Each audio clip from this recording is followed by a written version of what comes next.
జోగులాంబ గద్వాల జిల్లా మల్దకల్లులోని శ్రీ స్వయంభూ లక్ష్మీ వెంకటేశ్వర స్వామి దేవాలయంలో ఎమ్మెల్యే బండ్ల కృష్ణమోహన్ రెడ్డి సప్తాహ భజన కార్యక్రమాన్ని ప్రారంభించారు. సకాలంలో వర్షాలు కురిసి రైతులు సుభిక్షంగా ఉండాలని ప్రత్యేక పూజలు నిర్వహించి ప్రార్థించారు.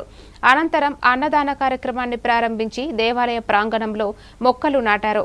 ఈ కార్యక్రమంలో ఆలయ అధికారులు, ప్రజాప్రతినిధులు, భజన మండలి సభ్యులు, భక్తులు పెద్ద సంఖ్యలో పాల్గొన్నారు.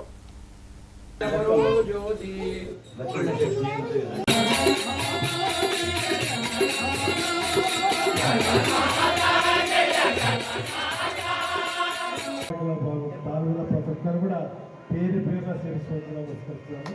ఇంత అంటే ఈ సమయంలో కూడా మనమందరము కళాకారులు ఆ భగవంతుని నిండు మనసుతో ప్రార్థిస్తూ మనకు సకాలంలో వర్షాలని పడాలని మరి ప్రహ్లాదరావు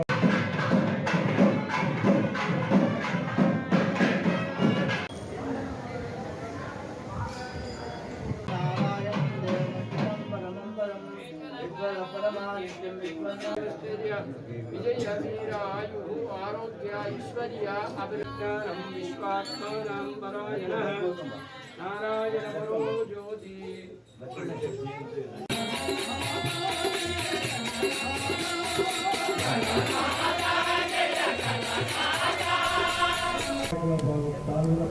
కూడా